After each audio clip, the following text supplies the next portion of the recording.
Hello everyone, very very good morning to all of you. आज हम लोग discuss करने वाले हैं क्लास 7 का चैप्टर 4। इससे पहले हम लोगों ने 3 चैप्टर को कंप्लीट कर लिया था। आज हम लोग उष्मा के बारे में, हीट के बारे में देखेंगे। तो फ्रेंड्स, हम अपने दैनिक जीवन में अनेक वस्तुओं के संपर्क में आते हैं, है ना। कुछ वस्तुएं जो हैं हमें इनमें से गर्म मालूम पड़ती है, तो कुछ जो है ठंडी, है ना। जैसे कि चाय आपको गर्म लगती है, बर्फ़ जो है आपको ठंडा लगती है।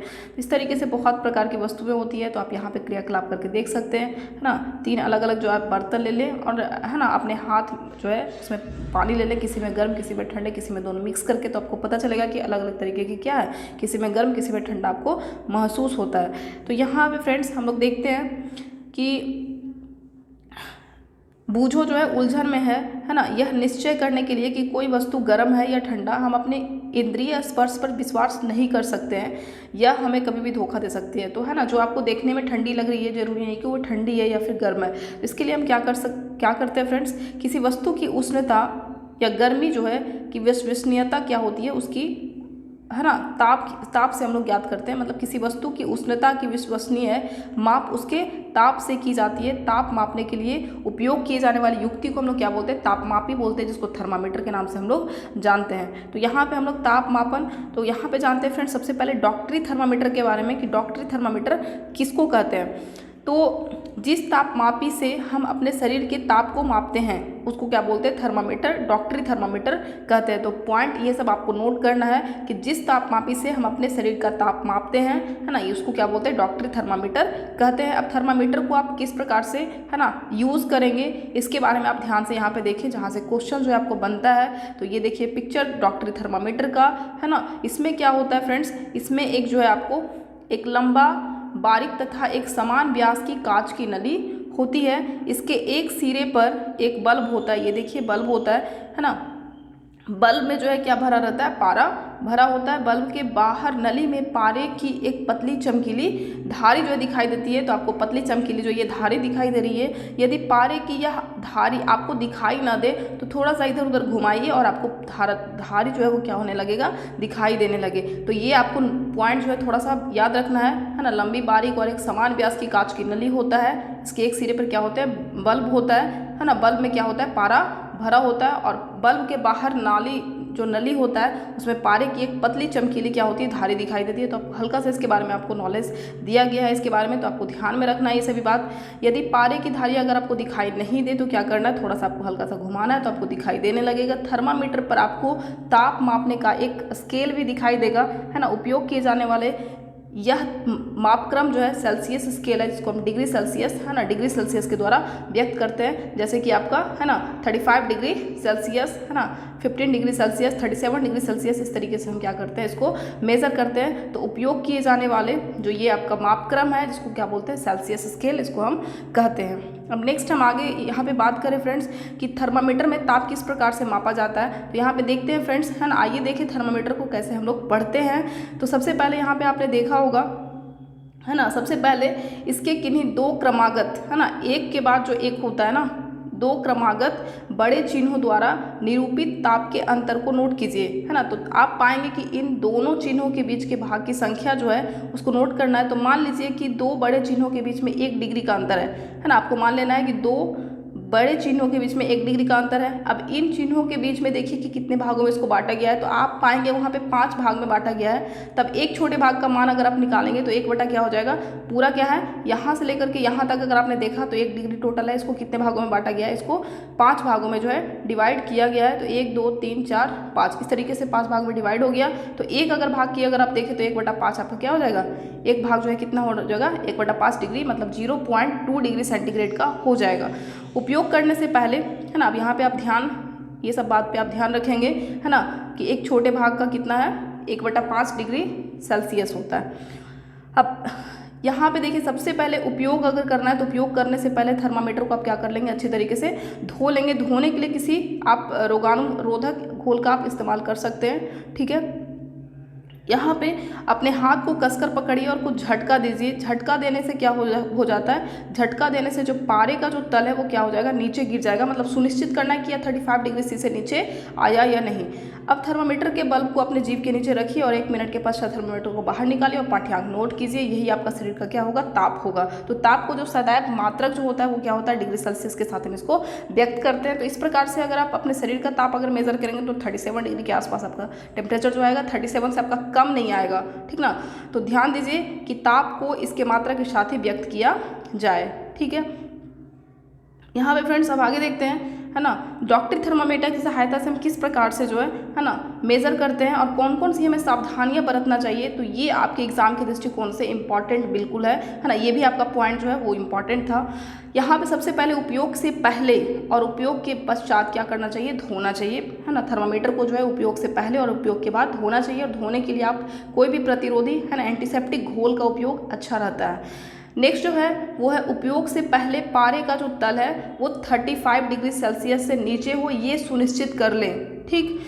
तीसरा है आपका थर्मामीटर को पढ़ते समय पारे का तल दृष्टि रेखा के सीधा में होना चाहिए, है ना, बिल्कुल जिस, है ना, आप जो पारे का जो तल है वो आपको, है ना, दृष्टि रेखा के, है ना, आपके आँख के सामने बिल्कुल होना चाहिए। और चौथा है आपका थर्मामीटर का सावधानीपूर्वक उपयोग कीजिए।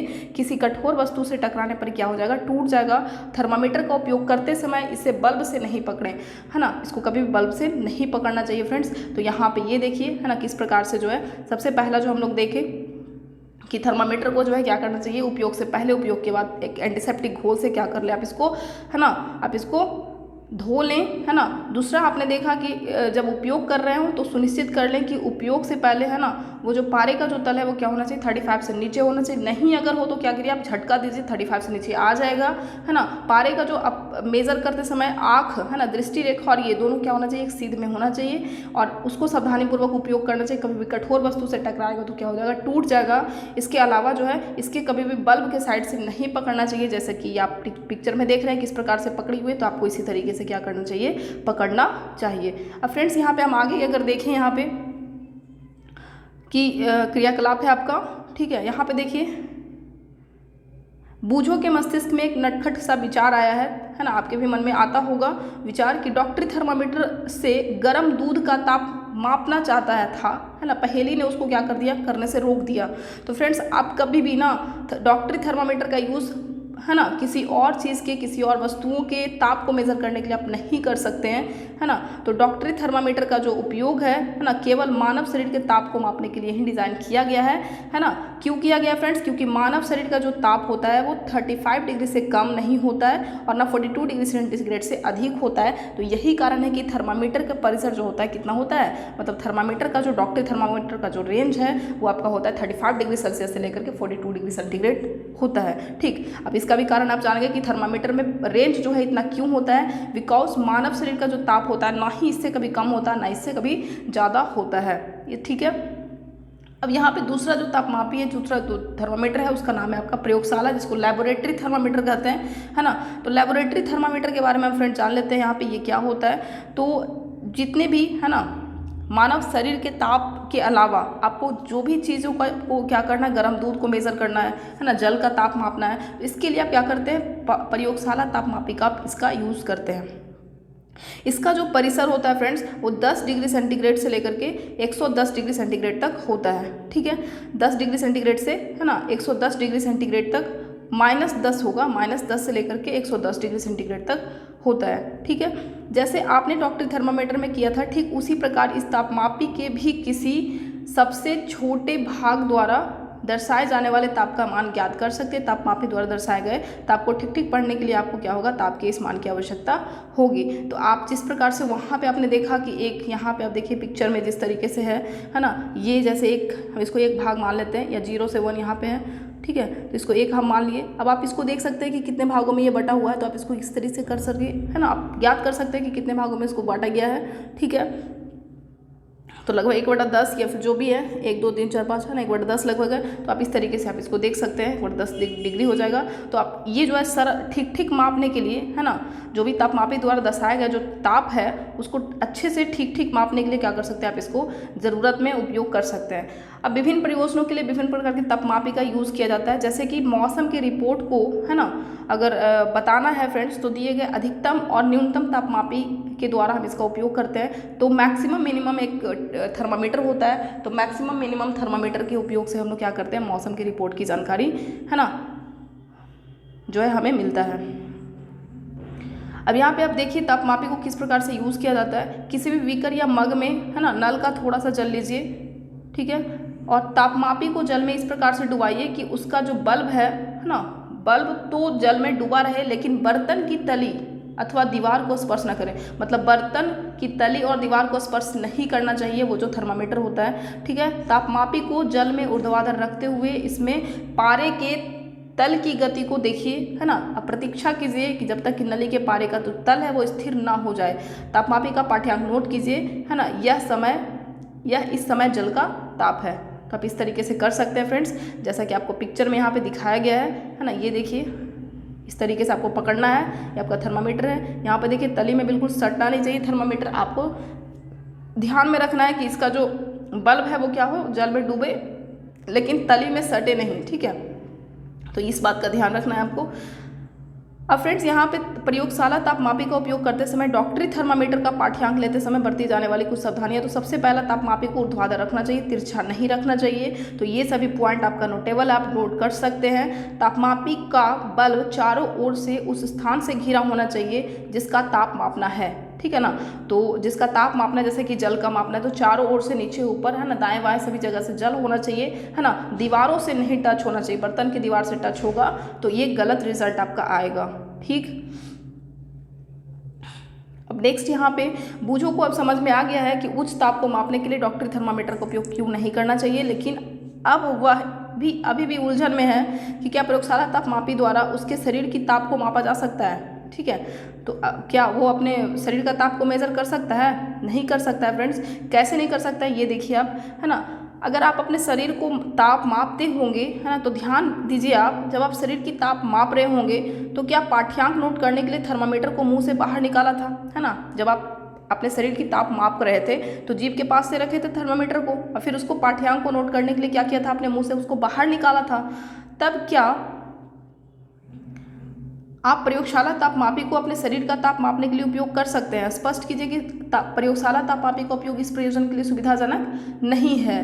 क्यों नहीं है फ्रेंड्स? क्योंकि यहाँ पे क्या होता है ना कि जब तक जो है लेबोरेटरी थर्मामीटर, है ना, प्रयोगशाला तापमापी द्वारा है ना, ताप का पाठ्यांक तभी नोट किया जाना चाहिए जब उसका बल्ब जल या उस वस्तु में रखा हुआ है जिसका ताप मापना है। तो ये आप ध्यान में रखिएगा, है ना, कि तापमापी जो कि प्रयोगशाला लेबोरेटरी जो थर्मामीटर होता है उसका पाठ्यांक तभी नोट किया जाता है जब तक उसका जो है बल्ब जो है वो जल या किसी वस्तु में रखा हुआ है, तभी आप उसको नोट कर सकते हैं। बाद में क्या हो जाएगा, वो नीचे गिर जाएगा, उसका जो पाठ्यांक है वो नीचे गिर जाएगा, ठीक। लेकिन ऐसा डॉक्टरी थर्मामीटर में ऐसा नहीं होता है ना। आप जो है बाहर निकाल करके आराम से आप देख लेते हो, पाठ्यांक नोट कर लेते हो, लेकिन ऐसा आपका लेबोरेटरी थर्मामीटर में संभव नहीं है। अब क्यों नहीं है फ्रेंड्स, यहाँ पे जानते हैं। डॉक्टरी थर्मामीटर को मुंह से बाहर निकाल लेने पर भी, है ना, पारे का जो तल है वो नीचे नहीं गिरता है। तो डॉक्टरी थर्मामीटर को अगर आप प्रेक्षण करेंगे तो आप पाएंगे कि बल्ब के पास में कोई विभंग होता है, जिसको किंक बोलते हैं। तो यहाँ पे आप देखिए किंक है इस तरीके का, है ना, इस तरीके का आप देख रहे हैं किंक, है ना। तो ये किंक लगा होता है, ये क्या करता है, पारे के तल को जो है ना नीचे गिरने नहीं देता है, पारे के तल को नीचे नहीं गिरने देता है। और यही वजह है ना, ये जो किंक है ना वो सिर्फ डॉक्टरी थर्मामीटर में होता है। अगर आप तापमापी थर्मामीटर को अगर आप देखें, है ना, तो यहाँ पे देखिए, है ना, प्रयोगशाला तापमापी इस प्रकार का कोई भी किंक आपको नज़र नहीं आ रहा होगा। यहाँ पे इस तरीके का कोई किंक है ना, इस तरीके का नहीं है ना। तो कोई भी इस तरीके का किंक नहीं, बिल्कुल स्ट्रेट है ना। तो क्या होगा, नीचे गिर जाएगा पाठ्यांक आराम से। लेकिन यहाँ पे देखिए आप, है ना, यहाँ पे देखिए एक किंक, है ना, ये जो है हम बोल रहे हैं ना, ये आपका है इस तरीके से घुमा हुआ जो आपको दिख रहा है, ये क्या है, किंक है। और इसी किंक के कारण क्या होता है, पाठ्यांक नीचे नहीं गिरता है, ठीक। तो आपको समझ आ गया होगा कि हम लोग डॉक्टरी थर्मामीटर का ही यूज़ कर सकते हैं मानव शरीर के टेम्परेचर को माप करने के लिए। आप प्रयोगशाला तापमापी का यूज़ नहीं कर सकते हैं। तापमापी में पारे का उपयोग के विषय में एक, है ना चिंता है कि पारा क्या होता है, एक विषाक्त पदार्थ है ना, बहुत ही विषैला पदार्थ होता है पारा, और यदि तापमापी टूट जाए तो इसका निपटान अत्यधिक कठिन होता है। आजकल अंकीय तापमापी उपलब्ध है जिनमें पारे का उपयोग नहीं होता है, तो आजकल हम लोग डिजिटल थर्मामीटर का यूज़ करते हैं इससे बचने के लिए, है ना, कि पारा अगर गलती से मतलब तापमापी जो है थर्मामीटर अगर गलती से टूट गया, है ना, तो बहुत दिक्कत हो जाएगी। इसलिए जो है आजकल हम लोग क्या करते हैं, थर्मामीटर डिजिटल वाला जो है वो आ गया। ये आपका डिजिटल थर्मामीटर का देखिए पिक्चर, है ना।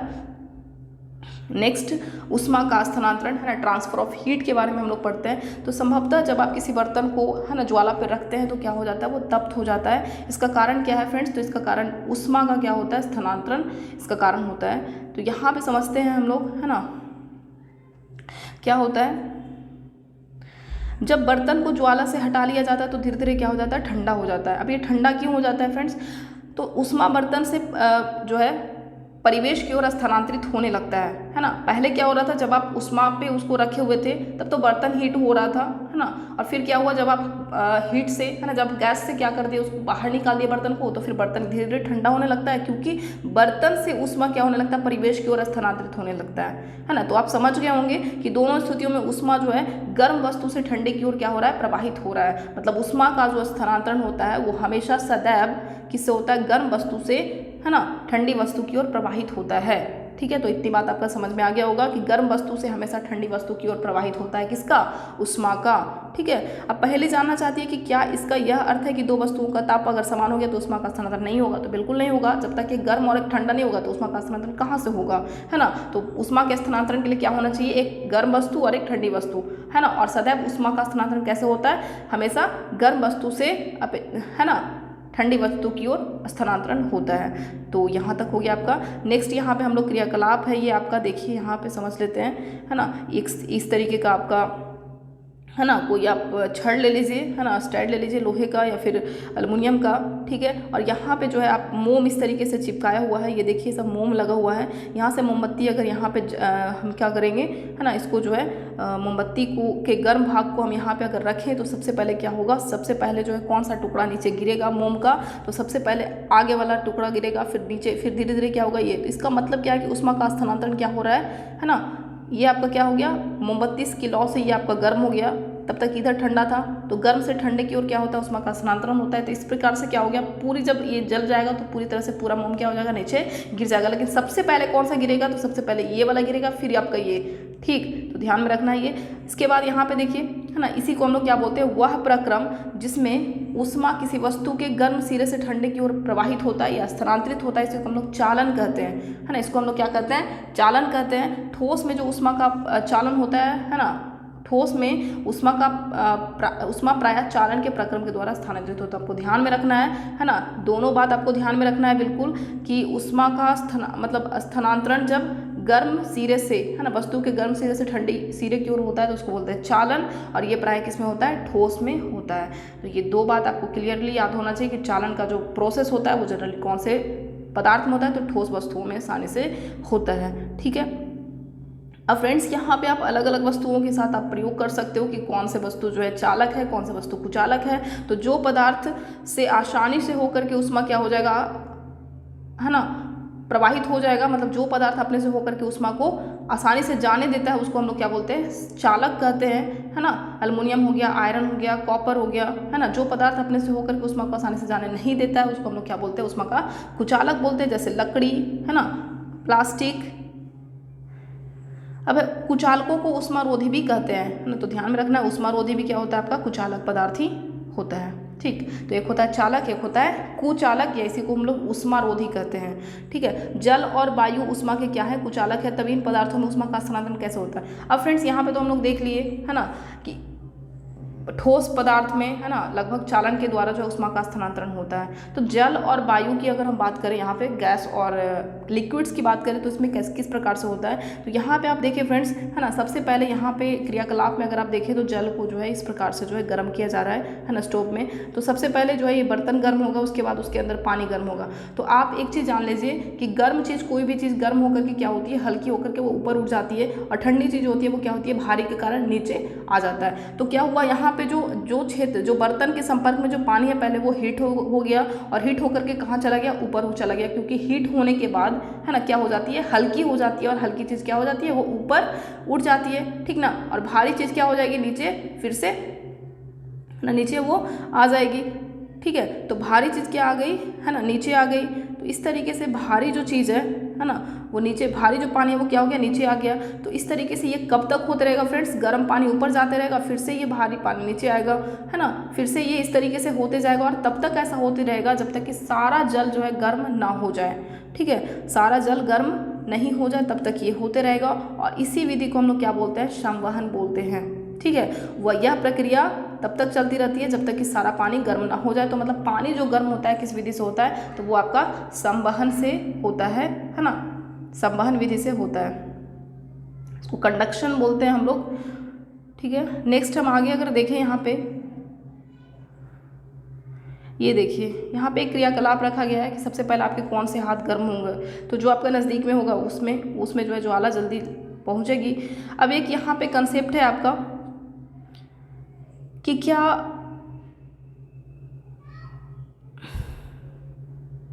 ये आपने देखा क्या, संवहन है ना, चालन और संवहन है ना। नेक्स्ट हम लोग पढ़ेंगे विकिरण के बारे में। तो सबसे पहले यहाँ पे संवहन का कुछ देखिए, यहाँ पे कुछ कंसेप्ट है कि तटीय क्षेत्र में जो रहने वाले लोग होते हैं है ना, वो लोगों ने अनुभव किया होगा कि दिन के समय जो है स्थल जल्दी अपेक्षाकृत जो है जल्दी शीघ्र गर्म हो जाता है। तो अब एक चीज़ जान लीजिए, जो धरती है आपका है ना, जो मिट्टी वाला जो क्षेत्र है जहाँ पे मिट्टी होता है ना, वो क्षेत्र जल्दी गर्म होता है और जल्दी ठंडा भी हो जाता है, ठीक ना। जल्दी गर्म होता है, जल्दी ठंडा होता है। तो दिन के समय क्या होता है, स्थल जल की अपेक्षा जल्दी गर्म हो जाता है, ठीक है। तो जल्दी गर्म हुआ तो गर्म वायु क्या हो जाएगा, ऊपर उठ जाएगा, है ना। और इसका स्थान भरने के लिए समुद्र की ओर से क्या होती है, ठंडी वायु जो है वो बहने लगती है ना। और इस चक्र को पूरा करने के लिए स्थल की ओर से गर्म वायु समुद्र की ओर बहने लगता है, ठीक है। मतलब स्थल की ओर से समुद्र की ओर बहने लगा, और समुद्र की ओर से स्थल की ओर बहने लगा। तो समुद्र की ओर से जो बहने वाली वायु है उसी को हम लोग क्या बोल देते हैं, समुद्री समीर बोलते हैं,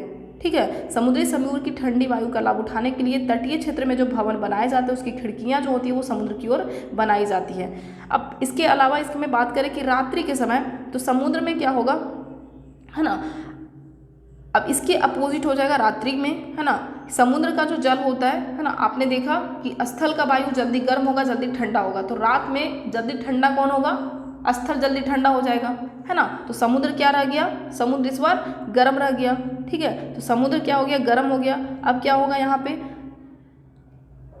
समुद्र का जो गर्म वायु है वो क्या हो जाता है, ऊपर उठ जाता है, और इस तरीके से जो स्थल की जो वायु है ना, वो उसको भरने के लिए चला आता है, और समुद्र का है ना से जो गर्म वायु है वो स्थल की ओर जाने लगता है, और स्थल से जो ठंडी वायु है वो आपका समुद्र की तरफ आने लगता है। तो इस तरीके से ये जो चक्र चलते रहता है। तो दिन के समय आपने देखा है ना, दिन के समय आपने देखा समुद्री समीर बहता है ना, और रात के समय क्या होता है, ठीक इसके विपरीत हो जाता है, मतलब कि थल समीर जो है बहता है, ठीक है। मतलब यहाँ पे थल से जो है क्या होती है, आप ये पिक्चर देखिए यहाँ से, ये देखिए, ये आपका दिन के समय है, ये आपका रात दिखाई दे रहा है, ये रात है आपका।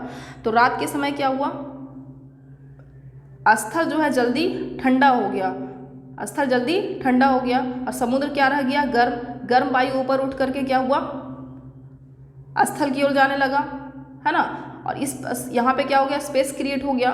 फिर यहाँ पे स्थल से क्या हो गया, वायु जो है समुद्र की तरफ आने लगा। इसको हम लोग क्या बोल देते हैं, स्थल समुद्र या थल समुद्र थल, है ना, स्थल समीर इसको बोलते हैं, है ना, या थल समीर इसको बोलते हैं। दिन के समय क्या होता है, दिन के समय जो स्थल होता है वो जल्दी क्या हो जाता है, गर्म हो जाता है। गर्म होकर के यहाँ पे स्पेस क्रिएट कर गया, है ना, हवा ऊपर चला गया। इसको भरने के लिए क्या आता है, समुद्र की तरफ से जो है हवाएं चलती है, और इसी को हम लोग क्या बोलते हैं, समुद्री समीर बोलते हैं। तो ये आपका दो चीज़ आपका इंपॉर्टेंट है। यहाँ पे देखिए तीर का निशान, समुद्र से आ रहा है हवा स्थल की ओर, और यहाँ से देखिए स्थल से जा रहा है समुद्र की ओर। तो ये दोनों जो है किस पे बेस्ड है, आपका संवहन के ऊपर बेस्ड है।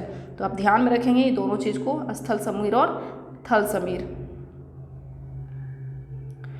अब फ्रेंड्स इसके अलावा बात करें, है ना, तो एक और होता है आपका विकिरण। ये क्या होता है, अब आप देख रहे होंगे है ना कि अभी चालन और संवहन हम लोगों ने देखा, चालन और संवहन में ऊष्मा के स्थानांतरण के लिए माध्यम की आवश्यकता हो रही थी, है ना, हवा के द्वारा, है ना, हवा जो है ऊपर उठा तो इस तरीके से आया, तो कहीं ना कहीं माध्यम का क्या हो रहा है, आवश्यकता हो रहा है। लेकिन सूर्य और पृथ्वी के बीच में अधिकांश स्थान में कोई माध्यम जैसे वायु नहीं है, अतः सूर्य से हमें ऊष्मा एक अन्य प्रक्रम के द्वारा आती है, जिसको हम लोग क्या बोलते हैं, विकिरण बोलते हैं। तो विकिरण में क्या होता है, ऊष्मा का स्थानांतरण के लिए किसी माध्यम की आवश्यकता जैसे वायु जल की आवश्यकता नहीं होती है ना। माध्यम विद्यमान हो या ना हो, विकिरण द्वारा ऊष्मा का स्थानांतरण हो सकता है ना। जैसे आप अगर हीटर के सामने बैठते हो, है ना, तो क्या होता है, इस प्रक्रम में ऊष्मा आपको प्राप्त होता है, ज्वाला से हटकर रखा कोई बर्तन क्या हो जाता है, गर्म होने लगता है। तो इसका मतलब क्या है, तो विकिरण क्या होता है ना, जिसके बहने के लिए, जिसको जो है ना, विकिरण में कोई भी प्रकार का ऊष्मा का स्थानांतरण होने के लिए किसी प्रकार के माध्यम में जैसे वायु या फिर जल की आवश्यकता नहीं होती है। तो ये भी आप ध्यान में रखेंगे, ठीक है।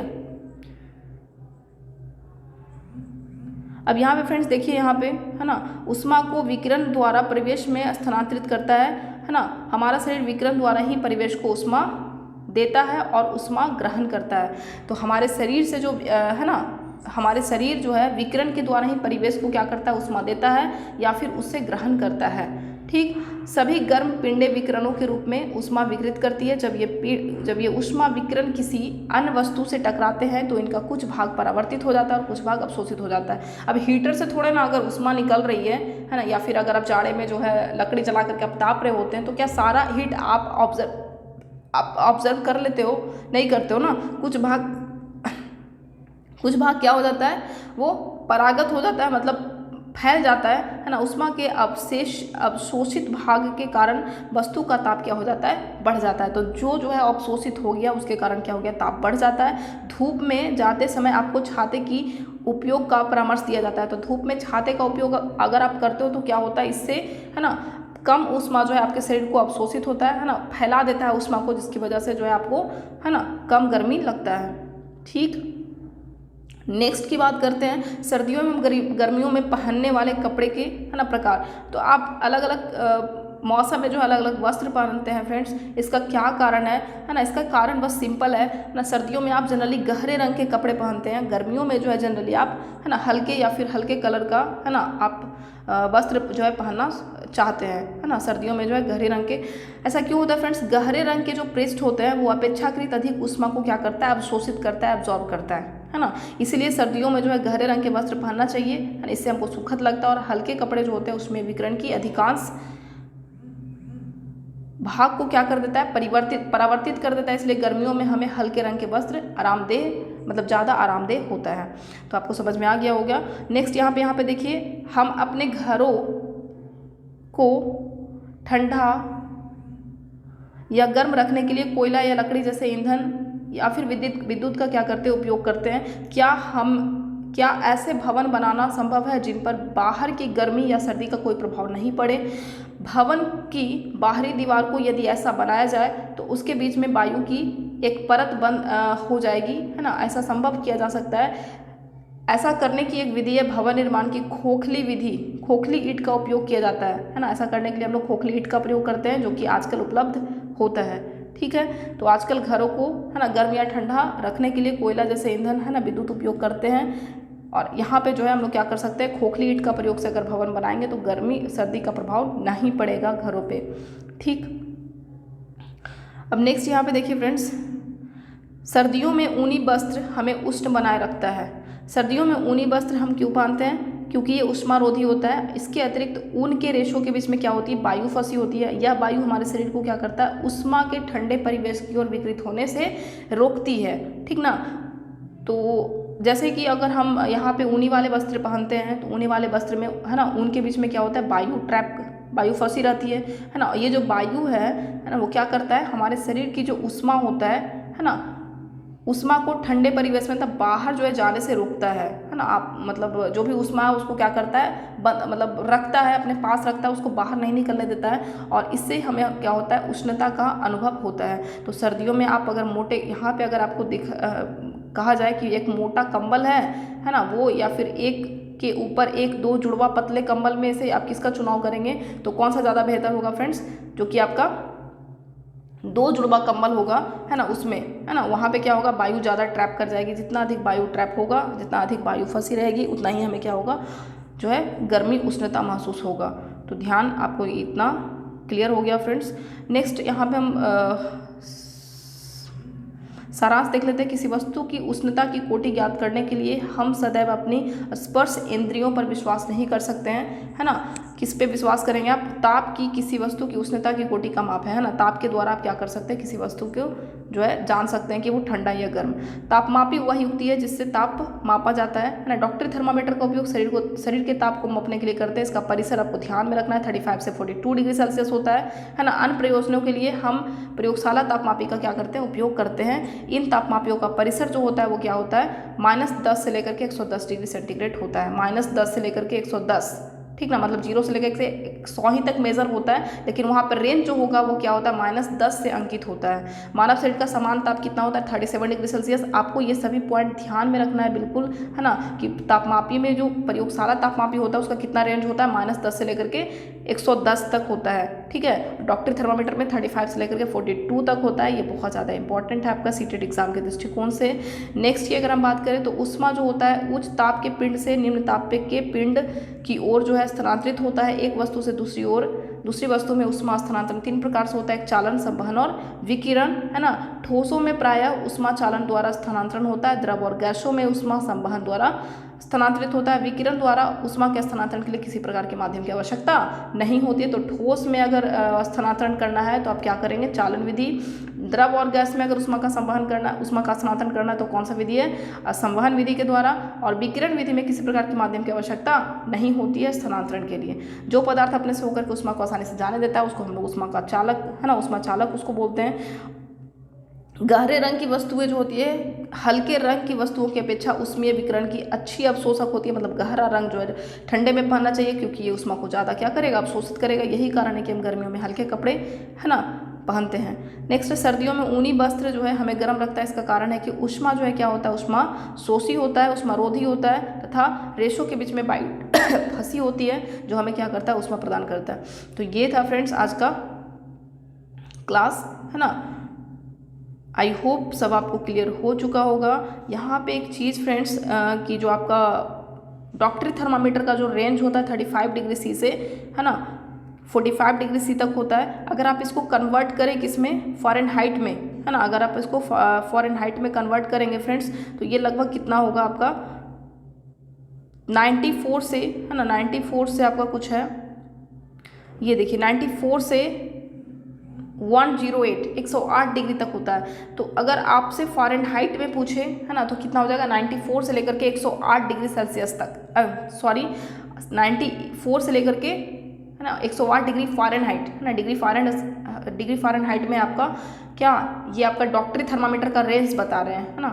जो आपका डिग्री सेल्सियस में होता है इतना, वही आपका फ़ारेनहाइट स्केल में कितना होता है 94 to 108 108 डिग्री फ़ारेनहाइट। तो इतनी बात क्लियर हो गई फ्रेंड्स। तो आज का क्लास यहीं पे ख़त्म करते हैं हम लोग। बाकी मिलते हैं फ्रेंड्स नेक्स्ट क्लास में, है ना। तब तक के लिए आप बने रहें इस चैनल पे। Thanks friend, thank you for watching this video.